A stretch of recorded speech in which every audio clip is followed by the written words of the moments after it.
Telangana state public service commission నిర్వహిస్తున్నటువంటి వివిధ పోటీ పరీక్షలకు సిద్ధమవుతున్నటువంటి యువకులందరికీ కూడా టీసీఆర్ తరపున శుభాకాంక్షలు.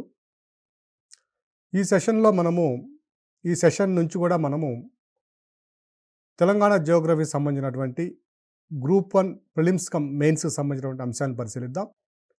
ఇక్కడ అభ్యర్థులందరికీ కూడా ఒక ముఖ్య గమనిక, ప్రధానంగా ఈ సెషన్స్లో మనకి బయట మార్కెట్లో దొరకనటువంటి అంశాలని ప్రధానంగా దృష్టి పెడుతున్నాం.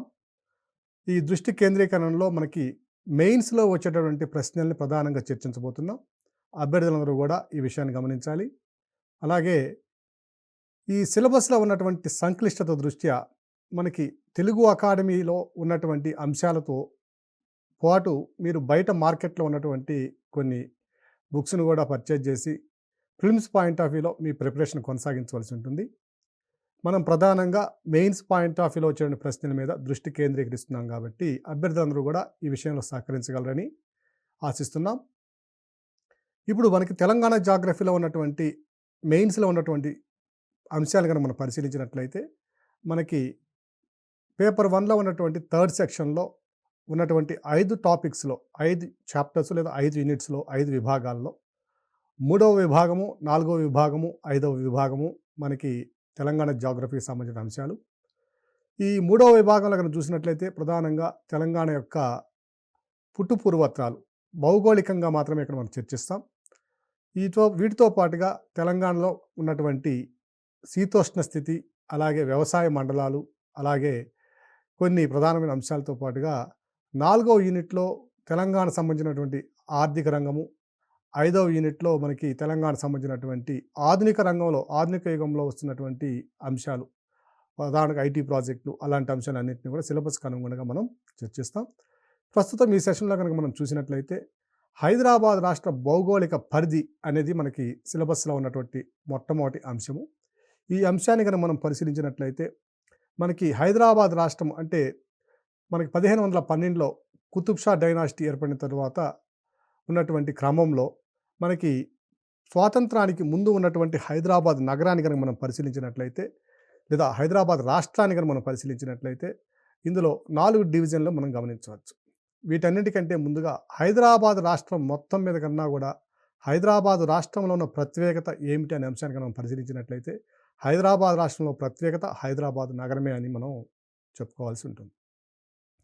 వీటితో పాటుగా ఈ హైదరాబాద్ నగరం చుట్టూ ఉన్నటువంటి ప్రాంతాల్లో గోదావరి, కృష్ణా నదుల యొక్క, అలాగే తుంగభద్ర ఈ నదుల యొక్క డోప్స్ ఏవైతే ఉన్నాయో, అంతర్వేది ప్రాంతాలు లేదా ఆ నదుల యొక్క మధ్య ప్రదేశాలు ఏవైతే ఉన్నాయో అవి చాలా వరకు సారవంతమైన భూములు కావడం, అలాగే శీతోష్ణ స్థితి పరంగా చూసినట్లయితే హైదరాబాద్ నగరము దాని చుట్టుపక్కల ఉన్నటువంటి పరిసర ప్రాంతాలన్నీ కూడా అర్ధశుష్క శీతోష్ణ అంటే సబ్ హ్యూమిడ్ టైప్ శీతోష్ణ కలిగి ఉండడం దీని యొక్క ప్రధానమైనటువంటి ఆకర్షణగా మనం చెప్పుకోవచ్చు.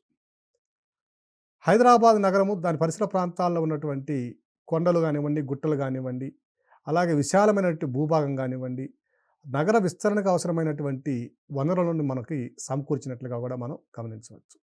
ఇక స్వాతంత్రానికి పూర్వం ఉన్నటువంటి హైదరాబాద్ రాష్ట్రాన్ని కనుక గమనించినట్లయితే ఇది 16 జిల్లాలుగా విభజించడం జరిగింది. ఈ 16 జిల్లాలని 4 సబ్ డివిజన్లుగా మనకి విభజించడం జరిగింది. మొట్టమొదటి చూసినట్లయితే ఔరంగాబాద్ డివిజను. ఔరంగాబాద్ డివిజన్లో ఉన్నటువంటి జిల్లాలు కనుక మనం పరిశీలించినట్లయితే ఇందులో 4 జిల్లాలు మనం గమనించవచ్చు. అవి ఔరంగాబాదు, అలాగే బీడు, అలాగే నాందేడు, పర్బని. సో ఈ 4 జిల్లాలు మనం ఔరంగాబాద్ డివిజన్లో మనం గుర్తించాలి. ఔరంగాబాదు, బీడు, నాందేడు, పర్బని ఇవన్నీ కూడా మహారాష్ట్రలో ఉన్నటువంటి జిల్లాలు.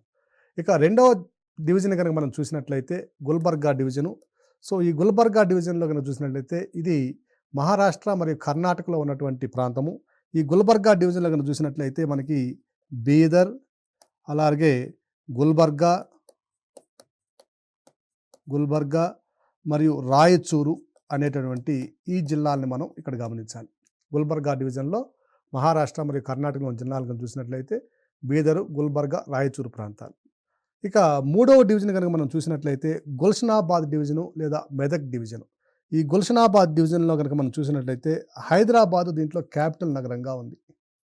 సో గుల్షనాబాద్ ఏ డివిజన్లో హైదరాబాద్ నగరం క్యాపిటల్ని కలిగి ఉంది, హైదరాబాద్ రాష్ట్రం హైదరాబాద్ నగరాన్ని క్యాపిటల్గా ఏ డివిజన్లో కలిగి ఉందంటే అది గుల్షనాబాద్ డివిజన్. దీన్నే మెదక్ డివిజన్ అని కూడా అంటారు. సో దీంట్లో కనుక చూసినట్లయితే గుల్షనాబాద్లో ఆర్ఎఫ్ఈ బాలా ఆర్ఎఫ్ఈ బాల్దా అనే ఒక ప్రాంతం ఉంది. దీన్నే హైదరాబాద్ క్యాపిటల్గా మనం గమనించాలి. హైదరాబాద్ క్యాపిటల్కి ఉన్నటువంటి మొట్టమొదటి పేరు ఏమిటంటే ఆర్ఎఫ్ఈ బల్దా. సో ఈ ప్రాంతాన్ని మనం తప్పనిసరిగా గుర్తుంచుకోవాల్సిన అవసరం ఉంది. రెండవది చూసినట్లయితే మహబూబ్ నగరు, అలాగే మెదక్కు, నల్గొండ మరియు నిజామాబాదు, ఈ మూడు జిల్లాలు కూడా మనం 4 జిల్లాలు కూడా మనం గుర్తుపెట్టుకోవాలి. సో గుల్షనాబాద్ డివిజను లేదా మెదక్ డివిజన్లో కనుక మనం పరిశీలించినట్లయితే మొట్టమొదటిగా గుర్తుంచుకోవాల్సిన అంశం ఆర్ఎఫ్ఈ బల్దా. ఇదే హైదరాబాద్ యొక్క అసలైన పేరు. ఆర్ఎఫ్ఈ బల్దా, దీని క్యాపిటల్. దీన్నే మనం హైదరాబాద్గా వ్యవహరిస్తున్నాం. ఇక మిగిలిన జిల్లాలు కనుక మనం చూసినట్లయితే నల్గొండ, నిజామాబాదు, మహబూబ్ నగర్, మెదక్, ఈ జిల్లాలు ఇందులో మనం గమనించాలి. ఇక 4వ డివిజన్ కనుక మనం పరిశీలించినట్లయితే ఇది వరంగల్ డివిజన్. వరంగల్ డివిజన్లో కనుక మనం చూసినట్లయితే సో ఈ 4వ డివిజన్ వరంగల్ డివిజన్లో మనం చూసినట్లయితే ఆదిలాబాదు, కరీంనగర్ అలాగే వరంగల్ జిల్లాలు మనం ఇంట్లో గమనించాలి. వరంగల్, సో వరంగల్ జిల్లా. సో ఇక్కడ ఆదిలాబాదు, కరీంనగర్, వరంగల్ జిల్లాలు 4వ ప్రాంతంలో ఉన్నటువంటి జిల్లాలుగా మనం గమనించాలి. సో ఈ విధంగా మనకి హైదరాబాద్ రాష్ట్రాన్ని స్వాతంత్రానికి పూర్వము భారతదేశంలో విలీనం కాకముందు 4 డివిజన్లుగా విభజించడం జరిగింది. మొట్టమొదటి డివిజన్ ఏమో ఔరంగాబాద్ డివిజను, మహారాష్ట్రలో ఉన్నటువంటి ప్రాంతము. రెండవది గుల్బర్గా డివిజను, మూడవది మెదక్ డివిజను, 4వది వరంగల్ డివిజను. మన హైదరాబాద్ నగరం యొక్క రాజధాని ఏ డివిజన్లో ఉన్నదంటే గుల్షనాబాద్ డివిజన్లో ఉంటుంది. ఈ రాజధాని యొక్క అధికారికంగా ఉన్నటువంటి పేరుని మనం చూసినట్లయితే ఆర్ఎఫ్ఈ బల్దా అని వ్యవహరించడం జరిగింది. సో హైదరాబాద్ క్యాపిటల్ ఉన్నటువంటి ప్రాంతం ఇది ఆర్ఎఫ్ఈ బల్దా. ఇక మనకి స్వాతంత్రానంతరం జరిగినటువంటి సంఘటనలు కనుక మనం పరిశీలించినట్లయితే ఇవన్నీ కూడా మనం మూమెంట్లో చదువుతాము, అలాగే తెలంగాణ హిస్టరీలో కూడా మనం చదువుతాము, మోడర్న్ తెలంగాణ హిస్టరీలో. కానీ భౌగోళికంగా మనం కొన్ని అంశాలు కూడా పరిశీలించాలి కాబట్టి ఇక్కడ చర్చిస్తున్నాం. 1956న భాషా ప్రాతిపదికన రాష్ట్రాలు విభజించడం అనేది జరిగింది అనే అంశం అందరికీ కూడా తెలిసిందే. సో ఈ భాషా ప్రాతిపదికన ఏర్పడినటువంటి రాష్ట్రాలలో మొట్టమొదటిగా ఆంధ్రప్రదేశ్ అనే రాష్ట్రం ఏర్పడింది. సో ఈ ఆంధ్రప్రదేశ్ అనే రాష్ట్రం ఏర్పడే సందర్భంలో ఈ హైదరాబాద్ రాష్ట్రంలో ఉన్నటువంటి మరాఠీ మాట్లాడే ప్రాంతాలు ఏవైతే ఉన్నాయో దాన్ని బొంబాయి స్టేట్లోను, అలాగే కర్ణాటకలో ఉన్నటువంటి ప్రాంతాలు అంటే కన్నడ మాట్లాడే వారి ప్రాంతాన్ని మైసూర్ స్టేట్లోను కలపడం జరిగింది. వీటితో పాటుగా మరొక అంశాన్ని మనం పరిశీలించినట్లయితే ఈ ఆంధ్ర ప్రాంతాన్ని దీంట్లో కలపడం ద్వారా మనకి జరిగిన సందర్భంలో ఈ ఆంధ్రప్రదేశ్ యొక్క రాజధానిగా కూడా మనకి గుర్తించబడింది. సో హైదరాబాద్ రాష్ట్రాన్ని కనుక మనం చూసుకున్నట్లయితే హైదరాబాద్ రాజధాని కనుక మనం పరిశీలించినట్లయితే దీని యొక్క ప్రత్యేకత ఏమిటంటే సముద్ర మట్టానికి దాదాపుగా 540 నుంచి 560 మీటర్ల ఎత్తులో ఉంటుంది. అంటే హైదరాబాద్ నగరం ఉన్న ప్రాంతాలన్నీ కూడా సముద్ర మట్టానికి దాదాపుగా 1/2 కిలోమీటర్ పైన ఉండడం మనం గమనిస్తాం. సగటు ఎత్తును కనుక మనం పరిశీలించినట్లయితే సముద్ర మట్టానికి 542 మీటర్ల ఎత్తులో సగటు ఎత్తు మనం దీన్ని గుర్తుంచుకోవాలి. ఇక్కడ ఉన్నటువంటి ప్రత్యేకత ముందే మనం చర్చించుకున్నాం. ఇక్కడ ఉన్నటువంటి ఆహ్లాదకరమైన వాతావరణం ఏదైతే ఉందో అర్ధశుష్క శీతోష్ణ స్థితి ఏదైతే ఉందో అంటే సబ్ హ్యూమిడ్ క్లైమేట్ ఏదైతే ఉందో ఇది అన్ని వర్గాల ప్రజల్ని, అన్ని రకాలైనటువంటి ప్రజలందరినీ కూడా ఆకర్షించడానికి అనుకూలమైనటువంటి వాతావరణం. ఇటువంటి వాతావరణాన్ని మనము దాదాపుగా కర్ణాటక రాజధాని బెంగళూరులో కూడా మనం పరిశీలించవచ్చు. సో వీటితో పాటుగా మనకు ప్రధానమైన అంశం ఏమిటంటే హైదరాబాద్ నగరం చుట్టూ ఉన్నటువంటి ప్రాంతాలన్నీ కూడా దాదాపుగా సస్యశ్యామలైనటువంటి ప్రాంతాలు. అంటే మనకి అవసరమైనటువంటి వ్యవసాయ ఉత్పత్తులను అందించేటువంటి ప్రాంతాలు కాబట్టి హైదరాబాద్ నగరం అభివృద్ధి చెందడానికి కూడా ఇది ఒక ప్రధాన కారణంగా మనం గమనించవచ్చు. తరువాత స్వాతంత్ర సమయం అంటే మన మొట్టమొదటి జనాభా లెక్కల ప్రకారంగా మనం పరిశీలించినట్లయితే మొట్టమొదట ఈ హైదరాబాద్ నగరం యొక్క జనాభాని కనుక మనం పరిశీలించినట్లయితే 6.8 మిలియన్లు అంటే 6,80,000 జనాభా మొట్టమొదట దీంట్లో ఉండడం గమనించాం. సో 6.8 మిలియన్ల ప్రజల జనాభాతో ఇది ఉన్నటువంటి ఈ ప్రాంతము దేశములో ఉన్నటువంటి నగరాలలో 4వ అతిపెద్ద నగరంగా గుర్తించబడింది. సో ఆ రోజుల్లోనే అంటే స్వాతంత్రానంతరం ఉన్నటువంటి నగరాల్లో హైదరాబాద్ నగరం అనేది మన భారతదేశంలోని 4వ అతిపెద్ద నగరంగా ఉండడం మనం హర్షించదగినటువంటి విషయం. ఇక ఈ హైదరాబాదు మరియు దాని చుట్టుపక్కల ఉన్నటువంటి ప్రాంతాలు రంగారెడ్డి జిల్లా కావచ్చు, లేదంటే కొంతవరకు మహబూబ్ నగరు, ఈ ప్రాంతాలన్నింటినీ కూడా మనం పరిశీలించినట్లయితే ఈ ప్రాంతం యొక్క వాతావరణాన్ని, శీతోష్ణ స్థితిని కొప్పెన్ ప్రకారంగా చూసినట్లయితే ఇది ఏయు టైప్ అనే వర్గీకరణ సంబంధించినటువంటిది. సో కొప్పెన్ వర్గీకరణ ప్రకారం మనం భౌగోళికమైన అంశాలను పరిశీలిస్తున్నాం కాబట్టి కొప్పెన్ వర్గీకరణ ప్రకారం హైదరాబాద్ యొక్క శీతోష్ణ స్థితి క్రింది వానలో ఏ రకానికి చెందింది అంటే ఏయు వర్గీకరణ చెందినటువంటిది. ఇది tropical wet and dry climate, అంటే ఆయనరేఖా ప్రాంతంలో ఉన్నటువంటి కొంత తేమతో కూడినటువంటి కొంత పొడి లేదా శుష్క వాతావరణం కలిగినటువంటి ప్రాంతం. సో ఈ ఫలితంగా ఉష్ణోగ్రతలు కూడా మోడరేట్గా ఉండడానికి అవకాశం ఉంటుంది ఇక్కడ. సో సంవత్సరం యొక్క సగటు ఉష్ణోగ్రతను మనం పరిశీలించినట్లయితే హైదరాబాద్ నగరం యొక్క సగటు ఉష్ణోగ్రత 26.6 డిగ్రీల సెంటీగ్రేడ్ సగటు ఉష్ణోగ్రత మనం గమనించవచ్చు. అలాగే ఈ హైదరాబాదు తర్వాత దీని చుట్టుపక్కల ఉన్న ప్రాంతాల యొక్క కొంత శీతోష్ణ స్థితిపరమైన అంశాలు లేదా వాతావరణ సంబంధిత అంశాలను కనుక మనం పరిశీలించినట్లయితే అత్యధికంగా సగటు వర్షపాతం లేదా అత్యధిక వర్షపాతం నమోదైనటువంటి సంవత్సరానికి కనుక మనం పరిశీలించినట్లయితే 2000 సంవత్సరంలో ఆగస్టున 24వ తేదీన ఒక రోజు సమయంలో అంటే 24 గంటల్లో 241 మిల్లీమీటర్ల వర్షపాతం ఇక్కడ నమోదు కావడం జరిగింది. అంటే 24 సెంటీమీటర్ల వర్షపాతం నమోదు కావడం జరిగింది.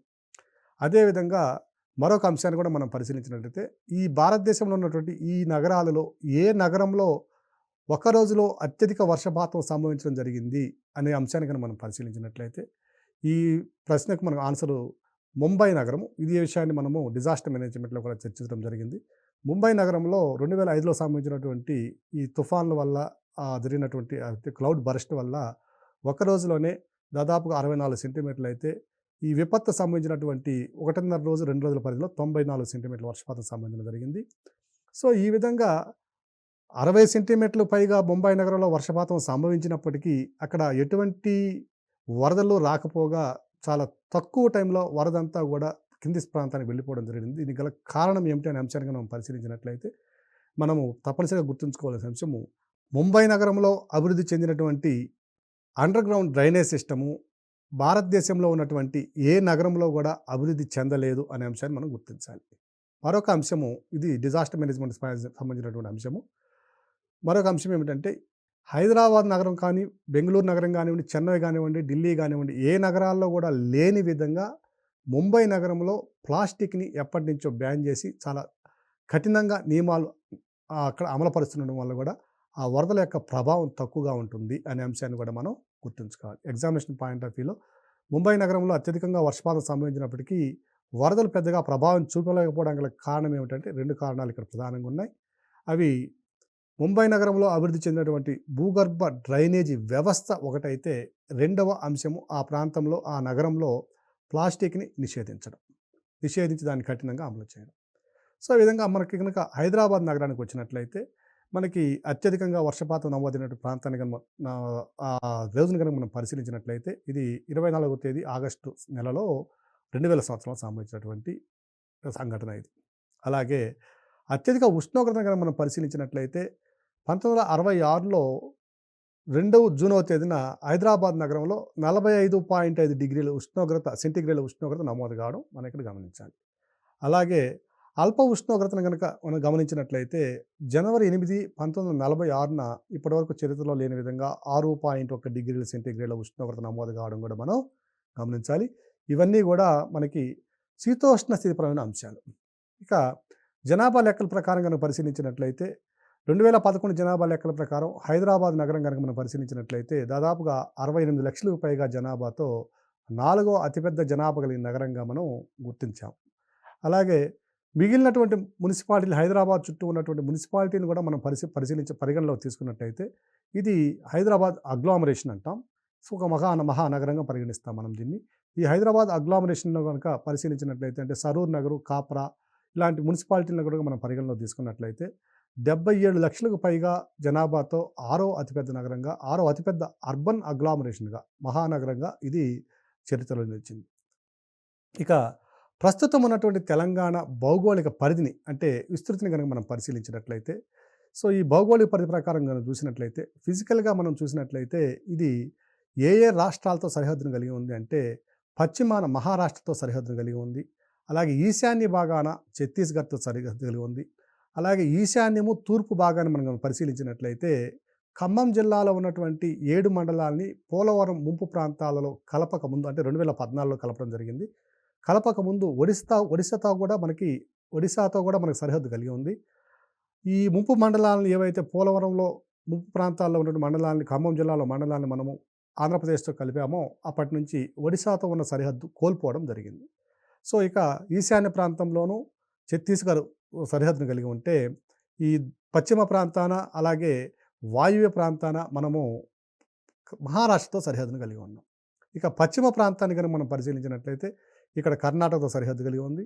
ఇక తూర్పు భాగము, దక్షిణ భాగాన్ని గనుక మనం పరిశీలించినట్లయితే ఆంధ్రప్రదేశ్‌తో సరిహద్దును కలిగినటువంటి అంశాన్ని కూడా మనం గుర్తుంచుకోవాల్సిన అవసరం ఉంది. ఇక మరొక అంశాన్ని గనుక మనం పరిశీలించినట్లయితే అక్షాంశ విస్తరణ గనక తెలంగాణ రాష్ట్రం ఏ అక్షాంశాల మధ్య విస్తరించి ఉంది అనే అంశాన్ని మనం పరిశీలించినట్లయితే 15:50 నుంచి 19:51 ఉత్తర అక్షాంశాల మధ్య, రేఖాంశాలు కనుక పరిశీలించినట్లయితే 77 తూర్పు రేఖాంశం నుంచి 81 తూర్పు రేఖాంశం మధ్య విస్తరించి ఉంది. ఇక్కడ అభ్యర్థులందరూ కూడా గమనించవలసిన అంశం ఏమిటంటే, గతంలో గ్రూప్ 1లో జరిగినటువంటి ఆంధ్రప్రదేశ్లో జరిగినటువంటి గ్రూప్ 1 పరీక్షలో ఆంధ్రప్రదేశ్ ఉనికి సరిహద్దుల గురించి చర్చించండి అన్నారు. చాలా సింపుల్గా ఇవ్వడం జరిగింది.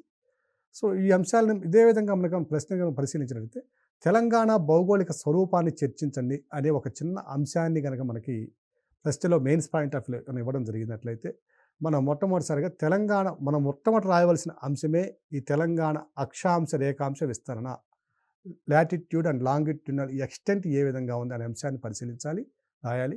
అలాగే తప్పనిసరిగా తెలంగాణ మ్యాప్ను డ్రా చేసి, అంటే దాన్ని కనుక డ్రా చేయకపోతే మనకి నెగిటివ్గానే ఉంటుంది.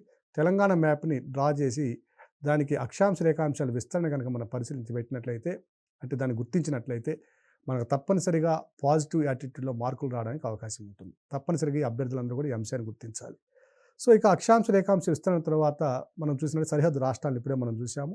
ఉత్తరాన మరియు వాయువ్యాన మహారాష్ట్రతో ఉంటే, ఈశాన్యాన ఛత్తీస్గఢ్, అలాగే తూర్పు మరియు దక్షిణ ప్రాంతాల్లో ఆంధ్రప్రదేశ్, పశ్చిమాన కర్ణాటక రాష్ట్రాలు సరిహద్దును కలిగి ఉన్నాయి. అలాగే ఇక జనాభా పరంగా మనం పరిశీలించినట్లయితే ఈ 2011 జనాభా లెక్కల ప్రకారం తెలంగాణలో ఉన్నటువంటి మొత్తం జనాభా దాదాపుగా 3,52,00,000 జనాభా కలిగి ఉంటే, ఇది మొత్తం దేశ జనాభాలో 2.9% వరకు జనాభాను కలిగి 12వ అతిపెద్ద జనాభా కలిగిన రాష్ట్రంగా మనకి గుర్తించబడింది. 1948 నాటికి మనకి ఉన్నటువంటి జిల్లాలను కనుక మనం పరిశీలించినట్లయితే 1948 నాటికి హైదరాబాద్ రాష్ట్రంలో ఉన్న జిల్లాలను కనుక మనం పరిశీలించినట్లయితే, మన తెలంగాణ ఏర్పడేటప్పటికి ఉన్నటువంటి జిల్లాలను కనుక మనం పరిశీలించినట్లయితే హైదరాబాద్ రాష్ట్రంలో 8 జిల్లాలు ఉన్నాయండి. హైదరాబాద్ రాష్ట్రంలో ఉన్నటువంటి జిల్లాలను మనం పరిశీలించినట్లయితే మొట్టమొదటి హైదరాబాదు, తర్వాత దానికి మహబూబ్ నగరు, తర్వాత మెదక్కు, నిజామాబాదు, ఆదిలాబాదు, నల్గొండ, వరంగల్లు, కరీంనగరు, ఈ జిల్లాలన్నీ కూడా ఉంటే, మనకి 1953 అక్టోబర్ 1న ఏం చేశారంటే ఖమ్మం జిల్లా ఏర్పాటు చేయడం జరిగింది. ఈ ఖమ్మం జిల్లాలో కనుక మనం చూసినట్లయితే భద్రాచలం డివిజన్ని, అంటే అప్పటికి గోదావరి జిల్లాలో ఉన్నటువంటి భద్రాచలం డివిజను, అలాగే అశ్వరావుపేట తాలూకు డివిజను, వీటిని 1956లో నవంబర్ 1న ఖమ్మం జిల్లాలో కలపబడినాయి. ఇక 1978 ఆగస్టు 15న హైదరాబాద్ అర్బన్ జిల్లా అనే ఒక జిల్లా ఉండేది. ఈ హైదరాబాద్ జిల్లాని హైదరాబాద్ అర్బన్ జిల్లాగాను, హైదరాబాద్ రూరల్ జిల్లాగాను విభజించబడినాయి. 1978న స్వాతంత్ర దినోత్సవం నాడు మన హైదరాబాద్ జిల్లాని urban district, Hyderabad rural district అని విభజించడం జరిగింది. ఇక 1953లో జరిగినటువంటి సంఘటనను మనం పరిశీలించినట్లయితే అక్టోబర్ 1న 1953న అప్పటి తమిళనాడు రాష్ట్రం నుంచి ఆంధ్ర ప్రాంతంలో తెలుగు మాట్లాడేటువంటి ప్రాంతాలు, అంటే అటు బళ్ళారి వరకు కర్ణాటకలో, ఇట్లా మద్రాసు యొక్క బోర్డర్ వరకు అంటే నెల్లూరు జిల్లా, ఈ ప్రాంతాలు, అలాగే ఒడిస్సాలో ఉన్నటువంటి మనకి మా గంజాం జిల్లా అతని యొక్క సరిహద్దు ప్రాంతాల నుంచి వీటన్నిటి తెలుగు మాట్లాడే ప్రాంతాలు అందరినీ కూడా పొట్టి శ్రీరాములు వారి ఆత్మార్పణ ఫలితంగా 1953 అక్టోబర్ 1న తెలుగు మాట్లాడే ప్రాంతాలందరినీ కూడా వేరు చేసి ఆంధ్ర రాష్ట్రంగా కేంద్ర ప్రభుత్వం ఏర్పాటు చేసింది. మనం ఇంతకుముందు చర్చించుకుంటున్నారు కానీ 1956 నవంబర్ 1న ఆంధ్ర రాష్ట్రాన్ని హైదరాబాద్ రాష్ట్రంలో కలిపి మనకి ఆంధ్రప్రదేశ్ అనే రాష్ట్రంగా ఏర్పాటు చేశారు. కానీ ఆంధ్రప్రదేశ్ రాష్ట్రం ఏర్పడినప్పటి నుంచి కూడా తెలంగాణ ప్రజల్లో ఉన్నటువంటి కొంత వ్యతిరేకత అనేది అనేక సందర్భాలలో వ్యక్తం అవుతూనే వస్తుంది. ఈ వ్యతిరేకతకు సంబంధించినటువంటి ప్రధాన సంఘటనలు కనుక మనం పరిశీలించినట్లయితే మనకి 1952లో వచ్చినటువంటి ముల్కీ ఉద్యమం అంటే లోకల్, నాన్ లోకల్ మనకి ఉద్యోగాలకు సంబంధించిన విషయాల్లో వచ్చినటువంటి ముల్కీ ఉద్యమము. అలాగే 1969లో ఏర్పడినటువంటి తెలంగాణ అజిటేషన్ మూవ్‌మెంటు అంటే తెలంగాణ ఉద్యమం కావచ్చు. అలాగే 1972లో ఆంధ్ర ప్రాంతంలో ఏర్పడినటువంటి ఉద్రిక్తతలు జై ఆంధ్ర ఉద్యమం. అలాగే 1973లో పెద్ద మనుషుల ఒప్పందం ద్వారా ఏర్పడినటువంటి 6 పాయింట్ ఫార్ములా. ఇవన్నీ గూడా తెలంగాణ రాష్ట్ర ఏర్పాటు యొక్క ప్రత్యేకతను తెలియజేసే సంఘటనలు ఇవన్నీ గూడా. అంటే ప్రజల్లో ఉన్నటువంటి అసంతృప్తి, ఆ ప్రాంతంలో ఉన్నటువంటి వివిధ ప్రాంతీయ మా ప్రాంతాల మధ్య ఉన్నటువంటి సమస్యలు ఇవన్నీ గూడా ఈ తెలంగాణ ఉద్యమం రూపంలో మనకి బయటపడినట్లుగా మనం గమనించవచ్చు. సో, ఈ విధంగా 1952 నుంచే సంభవించినటువంటి ఈ వ్యతిరేకత అనేది అంటే ముల్కీ ఉద్యమం, 4 ముల్కీ ఉద్యమము ఆంధ్రప్రదేశ్ సంబంధించింది కాకపోయినప్పటికీ ఆంధ్రప్రదేశ్‌తో కలపబడిన తర్వాత ఈ ఉద్యమం గూడా మనకి ఒక ప్రధానమైనటువంటి భూమిక ఏర్పడిందనేది మనం ఈ సందర్భంగా మనం తెలుసుకోవాల్సిన విషయం. సో, ఈ విధంగా 1952 నుంచి మనకి వ్యతిరేకత అనేది ఏర్పడినప్పటికీ దాదాపు 5 శతాబ్దాల సుదీర్ఘకాలపు పోరాటాల ఫలితంగానే మనకి ఈ తెలంగాణ రాష్ట్రం అనేది ఏర్పడడం జరిగింది. ఈ తెలంగాణ రాష్ట్రం మనం గమనించినట్లుగానే అందరికీ తెలిసినట్లుగానే 2014 జూన్ 2 ఏర్పాటు చేయడం జరిగింది. సో, ఆంధ్రప్రదేశ్ నుంచి తెలంగాణను వేరు చేసి 29 రాష్ట్రంగా కేంద్ర ప్రభుత్వం ఏర్పాటు చేసింది. ఇక తెలంగాణలో ఉన్నటువంటి జిల్లాలు గనుక మనం పరిశీలించినట్లయితే రాష్ట్ర విభజనకు పూర్వం తెలంగాణలో ఉన్నటువంటి 10 జిల్లాలు, తర్వాత మనం ఇంతకుముందు చర్చించుకున్నట్లుగానే పోలవరం ప్రాజెక్టు ముంపుకు గురయ్యే ప్రాంతాలు ఏవైతే ఉన్నాయో ఆ ప్రాంతాలని ఖమ్మం జిల్లా నుంచి వేరు చేసి ఆంధ్రప్రదేశ్ రాష్ట్రంలో ఉన్నటువంటి ఉభయ గోదావరి జిల్లాలకు బదిలీ చేసే విధంగా జరిగినటువంటి ఒక అమెండ్మెంట్ జరిగింది. ఇక్కడ రాజ్యాంగ సవరణ జరిగింది. ఇంతకుముందు ఆంధ్రప్రదేశ్ రీఆర్గనైజేషన్ బిల్ ఏదైతే ఉందో 2012లో ప్రవేశపెట్టబడినటువంటి బిల్ ఏదైతే ఉందో ఆ బిల్లుకే 2014లో ఒక సవరణ చేయబడింది. So, Andhra Pradesh reorganisation amendment bill 2014 అనే ఈ చట్టం ద్వారా ఈ బిల్లు ద్వారా 2014లో మనకి ఆంధ్రప్రదేశ్లో ఉన్నటువంటి మన తెలంగాణలో ఉన్న కొన్ని ప్రాంతాలని ఖమ్మం జిల్లాలో ఉన్నటువంటి కొన్ని ప్రాంతాలని ఆంధ్రప్రదేశ్లో కలపడం జరిగింది. అవి గనుక మనం చూసినట్లయితే మనకి భద్రాచలము, ఆ భద్రాచలంను పూర్తిగా పాక్షికంగా కలిపారు. అలాగే బోర్గంపాడు మండలాన్ని కూడా పాక్షికంగా ఆంధ్రప్రదేశ్లో కలపడం జరిగింది. అలాగే చింతూరు, కోనవరము, విజయపురము, వేలూరుపాడు, కుక్కనూరు ఈ మండలాల్ని పూర్తిగా ఆంధ్రప్రదేశ్లో విలీనం చేయడం జరిగింది. ఈ ప్రాంతాలను ఎప్పుడైతే మనము ఆంధ్రప్రదేశ్తో కలిపామో ఈ ఖమ్మం జిల్లాలో ఉన్నటువంటి 5 పూర్తి మండలాలు, 2 పాక్షిక మండలాలను కలపడం ద్వారా మన తెలంగాణ రాష్ట్రము ఆంధ్రప్రదేశ్తో సరిహద్దును కలిగి ఉంది కానీ ఒడిస్సాతో ఉన్నటువంటి సరిహద్దుని కోల్పోవడం జరిగింది. సో, ఈ విధంగా ఒడిస్సాతో సరిహద్దును కోల్పోవడం అనేది 2014లో జరిగినట్లుగా అభ్యర్థులను కూడా గమనించాలి. ఇక పరిపాలనా సౌలభ్యం కోసం అడ్మినిస్ట్రేటివ్ ఈజీనెస్ కోసం ఏం చేశారంటే మనకి తెలంగాణ ప్రభుత్వం మనకి ఈ మధ్య కాలంలో 2016 సంవత్సరంలో తెలంగాణను 21 జిల్లాలుగా విభజించడం జరిగింది. సో, 11 అక్టోబర్ 2016 జరిగినటువంటి ఈ సంఘటన అప్పటి వరకు ఉన్నటువంటి 10 జిల్లాల స్థానంలో 21 జిల్లాలుగా విభజించడం జరిగింది. తర్వాత తదుపరి కాలంలో అవి 21 నుంచి 31 జిల్లాలుగా మారాయి. మరలా ఈ మధ్య కాలంలో 2019 జరిగినటువంటి విభజనలో ఫిబ్రవరి నెలలో జరిగినటువంటి విభజనలో మరలా 2 జిల్లాలను అది సృష్టించడం జరిగింది. ఇక్కడ ములుగు, నారాయణపేట అనే జిల్లాలు ఏర్పడడంతో ప్రస్తుతం తెలంగాణలో 33 జిల్లాలు ఉన్నాయి. సో, అభ్యర్థులందరూ కూడా గమనించాల్సిన అంశం ఏమిటంటే ఈ జిల్లాల పరిధి అంశంలో మీరు ఏ జిల్లాలు ఏ ఏ ప్రాంతాల్లో ఉన్నాయి, ఎన్ని ల్యాండ్ లాక్డ్ జిల్లాలు ఉన్నాయి, అంటే భూ పరివేష్టిత జిల్లాలు అంటే 14 జిల్లాలు ఉన్నాయి. సో, ఇటువంటి అంశాలన్నీ కూడా మీరు తప్పనిసరిగా మీ యొక్క ఓన్ ప్రిపరేషన్ చేసుకోవాల్సిందిగా మా యొక్క సహృదయంగా అంటే మనస్ఫూర్తిగా మిమ్మల్ని అభ్యర్థిస్తున్న విషయం ఇది. ఇక ఉదాహరణకు చెప్పుకున్నట్లయితే అధిక వైశాల్యం కలిగిన జిల్లాలను మనం పరిశీలించినట్లయితే భద్రాద్రి కొత్తగూడెం జిల్లా దాదాపు 7,480 చదరపు కిలోమీటర్ల వైశాల్యంతో ఉన్నటువంటి జిల్లా ఇది. సో, భద్రాద్రి కొత్తగూడెం జిల్లా అత్యధిక వైశాల్యం కలిగిన జిల్లా కాగా ఇక రెండవ అత్యధిక వైశాల్యం కలిగిన జిల్లా నల్గొండ జిల్లా. ఇది కూడా దాదాపు 7,120, 122 చదరపు కిలోమీటర్ల వైశాల్యం కలిగినటువంటి రెండవ అతిపెద్ద జిల్లా. ఇంకా అత్యల్ప వైశాల్యం కలిగిన జిల్లా కనుక మనం చూసినట్లయితే మనకి రాష్ట్ర విభజన సమయంలోనే కాకుండా మనకి హైదరాబాద్ రాష్ట్రం నుంచి హైదరాబాదు అంటే నవాబుల నుంచి అంటే సుల్తాన్ల నుంచి పరిపాలించినటువంటి కుతుబ్ షాహీల నుంచి 1940 తర్వాత ఏర్పడినటువంటి అనేక పరిణామాల దృష్ట్యా ఏర్పడినటువంటి తెలంగాణ రాష్ట్రంలో లేదా హైదరాబాద్ రాష్ట్రంలో ఏ జిల్లా అయితే ప్రధాన కేంద్రంగా ఉందో హైదరాబాద్ జిల్లా అప్పుడు ఇప్పుడు కూడా హైదరాబాద్ జిల్లా యొక్క వైశాల్యం 217 చదరపు కిలోమీటర్లుగానే ఉండడం మనం గమనించవచ్చు. ఏ జిల్లా యొక్క వైశాల్యం అంటే ప్రాంతీయ వైశాల్య పరిధిలో మార్పు లేదన్న అంశాన్ని కనుక మనం పరిశీలించినట్లయితే హైదరాబాద్ జిల్లా ఆ రోజు ఈ రోజు ఇప్పటికీ కూడా 217 చదరపు కిలోమీటర్ల వైశాల్యాన్ని కలిగి ఉన్నట్లుగా అభ్యర్థులందరూ కూడా గమనించాలి. ఇక రెండవ అత్యున్న జిల్లా కనుక చూసినట్లయితే రంగారెడ్డి నుంచి విడదీసినటువంటి జిల్లా మేడ్చల్ మల్కాజ్గిరి జిల్లా, దీన్ని మేడ్చల్ జిల్లా అంటాం.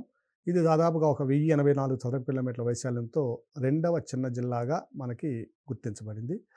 ఇక ఏ జిల్లాలతో అత్యధికంగా సంబంధాలను లేదా సరిహద్దును కలిగి ఉన్నాయంటే, 2 జిల్లాలు కనుక మనం పరిశీలించినట్లయితే సిద్దిపేట జిల్లా మరియు రంగారెడ్డి జిల్లా, ఇవి గరిష్టంగా ఒక్కొక్క జిల్లా మిగిలిన 8 జిల్లాలతో సరిహద్దును కలిగి ఉన్నాయి అనే అంశాన్ని కూడా మనం గుర్తుంచుకోవాలి. ఇక మొత్తం తెలంగాణ వైశాల్యం కనుక చూసినట్లయితే 1,12,077 చదరపు కిలోమీటర్ల వైశాల్యం కలిగి ఉంది. ఈ 1,12,077 చదరపు కిలోమీటర్ల వైశాల్యంతో మన భారతదేశంలో ఉన్నటువంటి 29 రాష్ట్రాల్లో 11వ అతిపెద్ద రాష్ట్రంగా ఉంది. అలాగే ఇంతకుముందు చూసుకున్నట్లుగానే జనాభాలో 4వ అతిపెద్ద రాష్ట్రంగా ఉండడం కూడా మనం గమనించాలి. సో ఇవన్నీ కూడా మనకి అభ్యర్థులు మనం గుర్తుంచుకోవాల్సిన అంశాలు. ఇక్కడ మనకు మెయిన్స్ పాయింట్ ఆఫ్ వ్యూలో తెలంగాణ భౌగోళిక స్వరూపాన్ని చర్చించండి అన్నప్పుడు మొట్టమొదటిగా అక్షాంశాలు, రేఖాంశాలు విస్తరణ, అలాగే దాని తర్వాత వచ్చినట్లయితే ఒక ఇంట్రడక్షన్ పాయింట్ ఆఫ్ వ్యూలో మనకి హైదరాబాద్ రాష్ట్రం నుంచి ఏర్పడినటువంటి తెలంగాణలో ఏ జిల్లాలు ఉన్నాయి, ఆ తరువాత క్రమంలో ఏ జిల్లాలు ఏర్పడినాయి, ఇక భౌగోళిక పరిధి అన్నప్పుడు ఏ రాష్ట్రాలతో సరిహద్దును కలిగి ఉన్నాయి, అలాగే ఏ నదులు కూడా మనం ఇక్కడ ఈ విషయాన్ని చర్చించలేదు, మరొకసారి ఈ విషయాన్ని చర్చిద్దాం. ఏ నదులు ఉన్నాయి, ఈ నదుల మధ్య ఉన్నటువంటి భౌగోళిక ప్రాంతాల యొక్క స్వరూపాలు ఏ విధంగా ఉన్నాయి, ఈ అంశాన్ని కూడా మరొక ఎపిసోడ్లో మనం చర్చిద్దాం.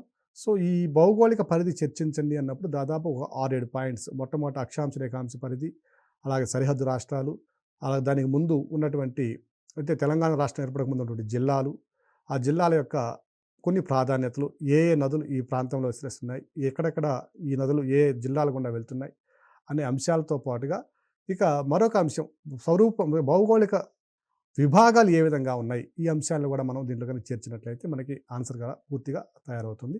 సో ఈ అంశాలను మరొక ఎపిసోడ్లో కూడా మనం చర్చిద్దాం. సో అభ్యర్థులందరూ కూడా ఒక ప్రధానమైన ప్రశ్న గుర్తుంచుకోవాల్సిన ఏమిటంటే, మన తెలంగాణ రాష్ట్ర భౌగోళిక పరిధిని చర్చించండి లేదా నైసర్గిక స్వరూపాన్ని చర్చించండి అన్నప్పుడు ఈ అంశాలన్నీ కూడా రాయాలి.